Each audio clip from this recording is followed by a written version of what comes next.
Olá, submeter-se totalmente a Deus. Esta é a proposta da religião islâmica, que você vai conhecer hoje aqui no Religare. Nosso convidado é o professor Daniel José Fernandes. Daniel, seja bem-vindo aqui ao Religare. Bismillahirrahmanirrahim, quer dizer, em nome de Deus, clemente, misericordioso.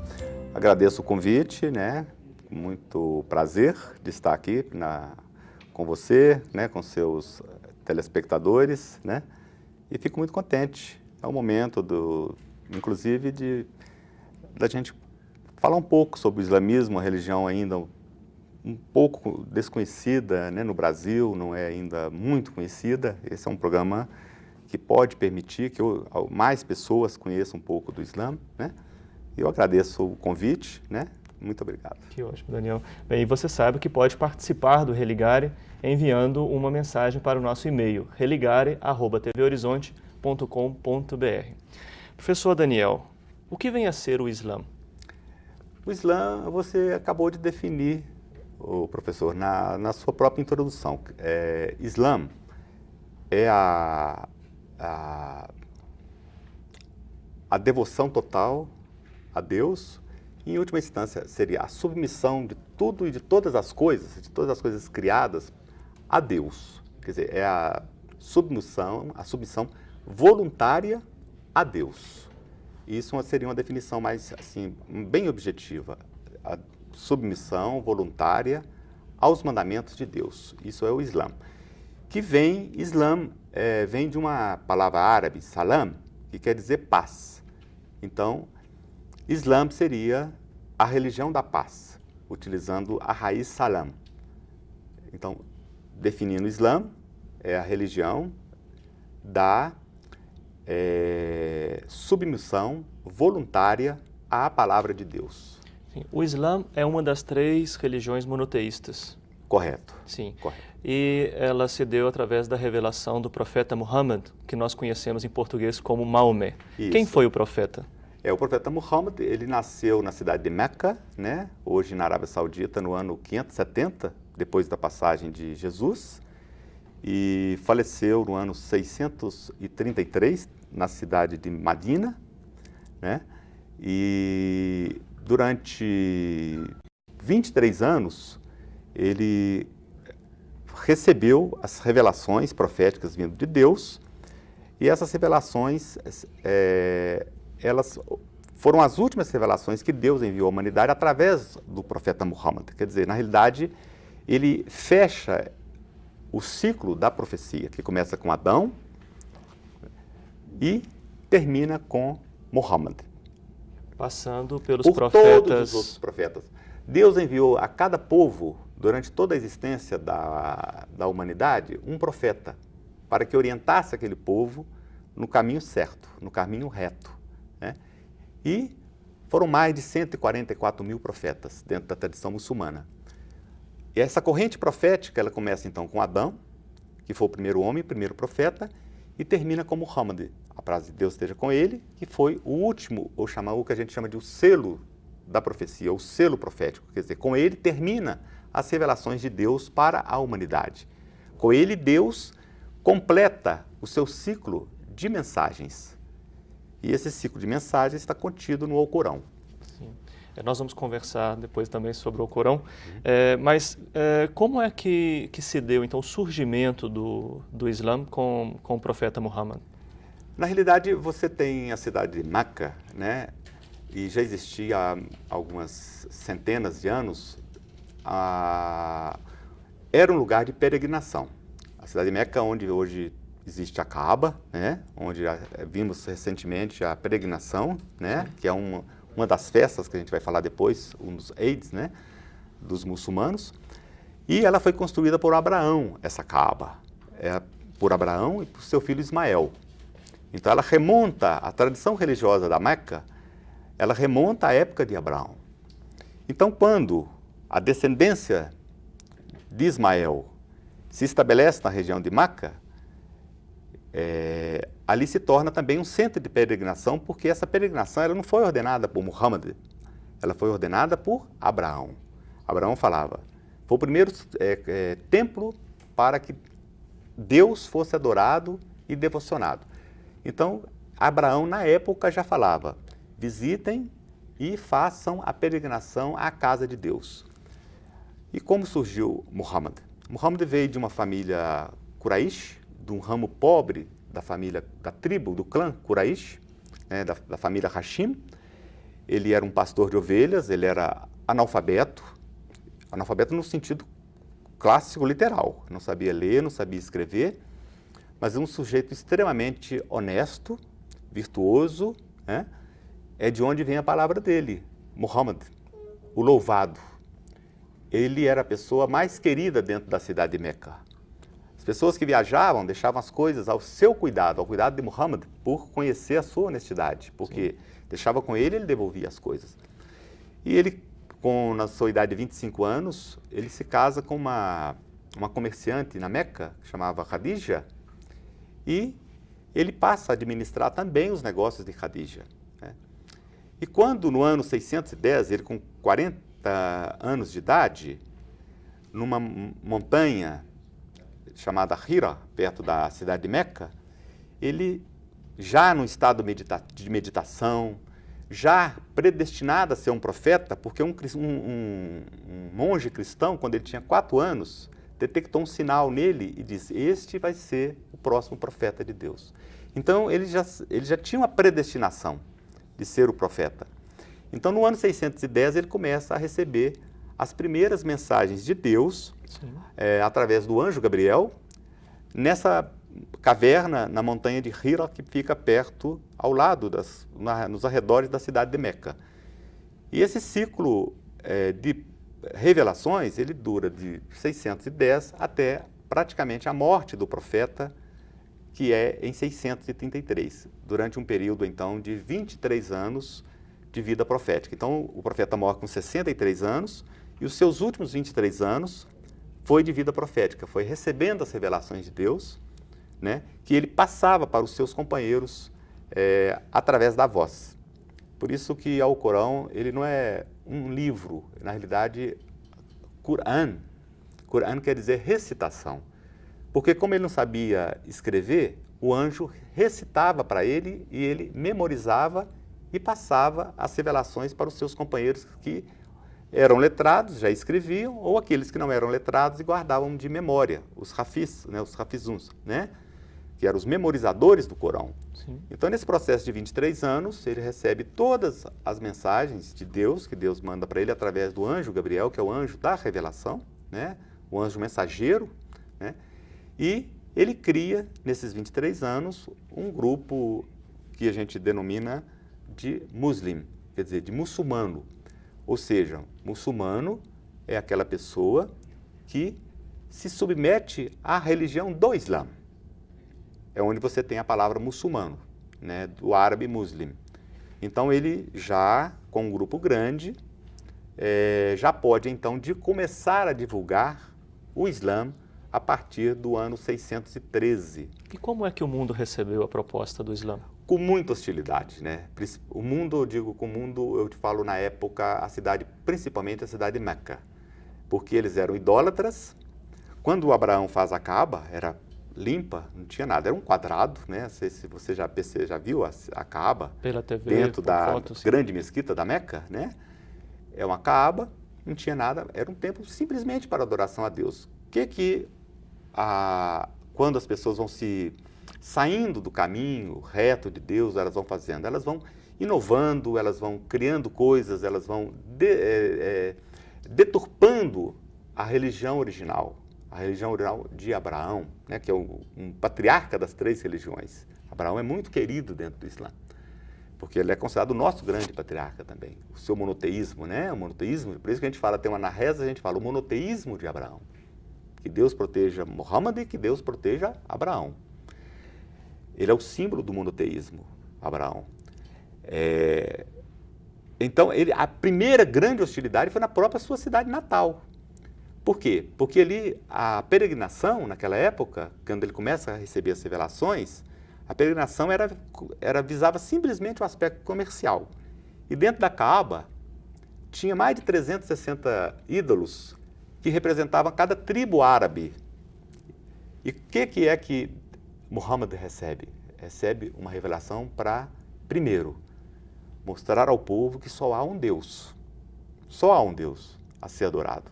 La ilaha illallah.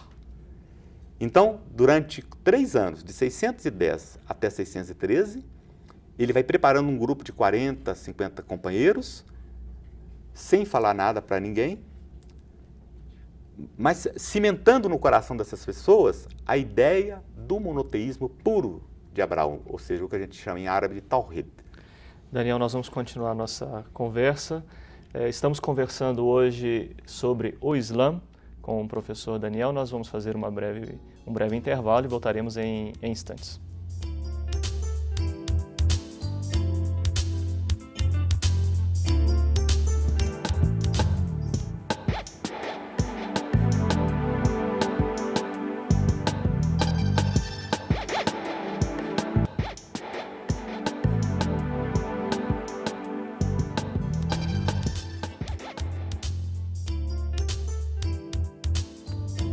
Bem, voltamos com o Religária, que hoje recebe o professor Daniel José Fernandes. Nosso tema de hoje é o Islã. Professor Daniel, quais são as fontes do Islã? Bem, a fonte primeira do Islã é o Alcorão. Temos aqui uma versão em português. Temos, inclusive, uma versão em português, o Alcorão Sagrado, e nele contém 114 capítulos que foram revelados por Deus, através do anjo Gabriel para o profeta Muhammad. Que a paz de Deus esteja com ele. E a segunda fonte do Islã, são o que a gente chama de hadith do profeta, são as tradições do profeta. Uhum. O que é a tradição do profeta? É o que o profeta fez, que serve para nós como modelo, é o que ele aprovou, é o que ele concordou, é o que ele não emitiu opinião, isso quer dizer que ele concordou também, né? E que são mais de 14 mil hadiths. Hadiths são tradições, né? Tradições do profeta. Então, o Corão, em primeiro, é a base fundamental do Islã. E em segundo, vem os hadiths. Os hadiths são tudo aquilo que o profeta, que as pessoas muitas vezes não conheciam, ou desconheciam sobre vários aspectos, tanto do Corão quanto da vida cotidiana. Então, elas iam ao profeta e perguntavam: profeta, aconteceu isso, o que eu faço? Você deve fazer isso, assim, assado. Por exemplo, no Corão fala que o muçulmano deve fazer 5 orações diárias, mas não fala como fazer. Então, o profeta que vai explicar para a gente como fazer as 5 orações, a prostração, a genuflexão. Então, tudo isso faz parte do hadith, ou seja, da tradição do profeta, mas tudo baseado no Alcorão. Sim. E você já disse como é que se deu a revelação, não? Do anjo Gabriel ao profeta Muhammad, e em que consistiu essa revelação? Essa revelação, ela consistiu quando o anjo Gabriel aparece para o profeta, fala assim, leia. Apareceu escrito, o profeta não sabia ler. Depois ele fala, leia de novo. O profeta, mas eu não sei ler. Depois ele fala, leia. Aí o profeta fala, mas eu não sei ler. Então ele fala, o anjo para ele, recita. Então o anjo recita para o profeta os primeiros versículos do Alcorão. Você quer conhecer os versículos do Alcorão primeiro? Podemos, claro. Minha pasta. Nós não estamos com a pasta aqui. Mas o versículo do Alcorão fala assim, Iqra, bismi rabbika ladhi khalaq. Halakal insana min aq. Ikra wa abuka akram. Aladi alama bil kalam. Alamal insana mal ya'alam. Quer dizer, ele quer dizer que leia em nome do Senhor que te criou de um coágulo, né? E que te ensinou através da pena, ou seja, do lápis, aquilo que você não sabia. Ou seja, os primeiros versículos falam sobre Deus, né? Deus criando o homem, criou você, criou toda a humanidade e que ensinou a essa humanidade tudo aquilo que ela não sabia. Então, esses são os primeiros versículos do Alcorão, chamada Surata do Coágulo. Sim. Né? Então, quando Muhammad recebe esses versículos, ele fica entorpecido, ele acha que está, inclusive, passando mal. Ele chega na casa dele e fala para Khadija, né, o que tinha acontecido, e Khadija fala, para ele, acomoda ele. Inclusive, ela é a primeira mulher que adota o Islã como religião. Então, ela fala para ele: Muhammad, você recebeu os primeiros versículos de Deus. Isto é o início da sua vida profética. Acalma, porque você agora é um profeta de Deus. Sim. E o profeta então se acalma. E nos outros anos posteriores ele vai continuando a receber essas revelações de Deus. O Islã ele está constituído sobre 5 pilares. Isso. Mas quais são esses 5 pilares? E aí nós podemos conversar sobre cada um deles. Não? Isso. O primeiro pilar é a fé, o imã, né? O segundo pilar é a salat, oração. O terceiro é o zakat, quer dizer, seria mais ou menos parecido com o dízimo, mas é um pouco diferente. Depois vem o Ramadã, o jejum de Ramadã, e a peregrinação, o Hajj. Esses são 5 pilares que fundamentam, que dão alicerce ao Islã. Sim. Você gostaria de ter um comentário sobre cada um deles? Podemos, sim. Por exemplo, no caso específico da fé, do imã, né? Imã quer dizer fé. O que é esse pilar? É crer unicamente em Deus. La ilaha illallah. Ou seja, não há divindade senão Deus. Deus é único, Deus é absoluto. Isso é o princípio fundamental, inclusive, do Islã. Né?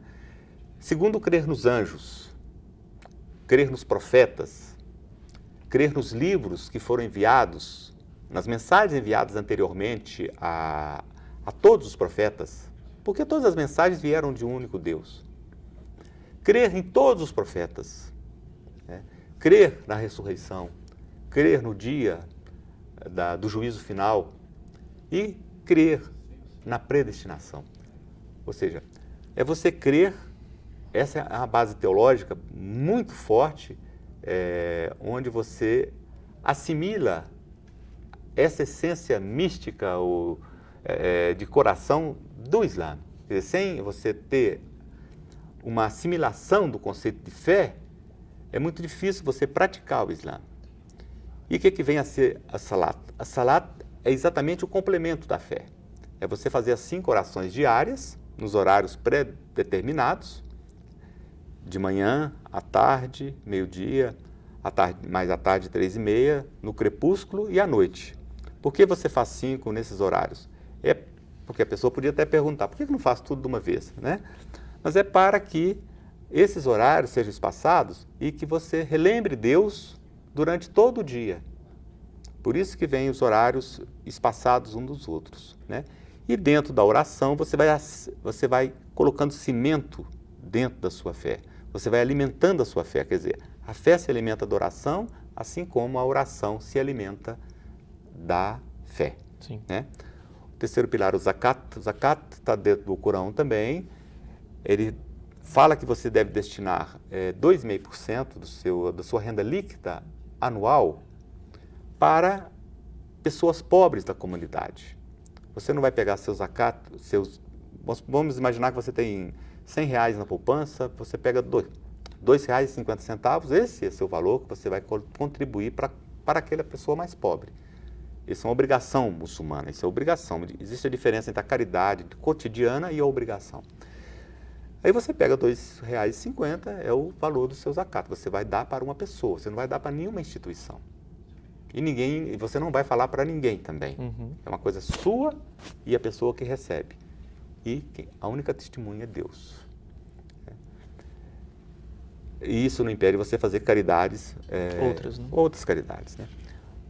Você tem o quarto pilar, que é o jejum de Ramadã. Ele se dá exatamente no mês de Ramadã, que é o 9º mês do calendário muçulmano, né? E o mês onde foi revelado o Corão. O que é o jejum de Ramadã? É você se abster. Ele tem um sentido social muito forte, um sentido espiritual muito forte. Você se abstém de comer e de beber durante todo o dia e à noite. E é para você sentir sede e fome mesmo, né? E à noite você volta à sua vida cotidiana, à sua vida normal. Você se alimenta, você faz sexo com sua esposa, se você for casado. Você reza à noite, deixa tempo para se rezar. É um mês de purificação da alma, né? E é um mês onde você vai ficar sem comer e sentir fome durante o dia. É um mês de você se ater Há milhões de pessoas que não comem durante meses, que morrem de fome. É para tirar de você esse sentimento egoísta. Você joga comida fora, uma coisa absurda.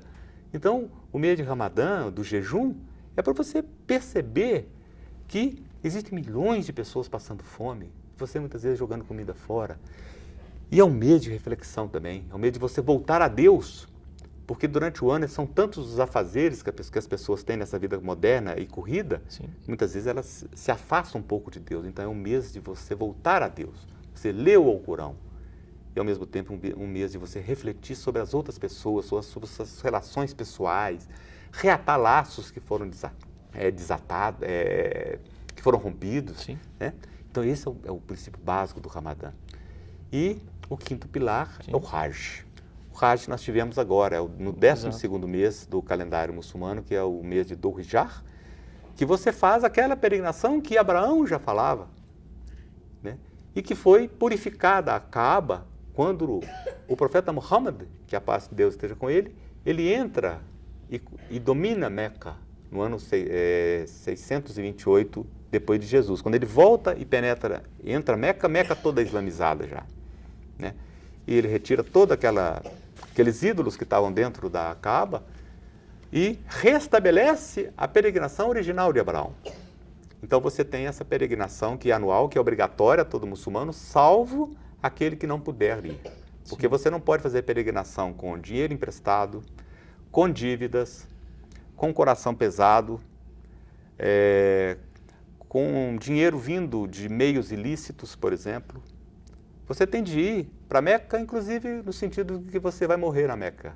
Sim. Estes são, então, os cinco pilares do Islã. Esse ano infelizmente, morreram 345 pessoas, né, de forma muito dolorosa. Sim. Daniel, infelizmente nós temos que encerrar a nossa conversa. Quero agradecer muito a sua presença aqui no Religare. Agradecer também a você por prestigiar o nosso programa. Acompanhe sempre o Religare aqui na TV Horizonte, quarta-feira, às 10h30 da noite, com reprise às quintas-feiras, às 14 horas e ao sábado, às 13h30. Não esqueça que estão abertas as inscrições para o curso de especialização em Ciências da Religião até o dia 21 de fevereiro no IEC. Informações e inscrições pelo 0800 283 3280. Um abraço muito cordial, até o próximo Religare, Conhecimento e Religião.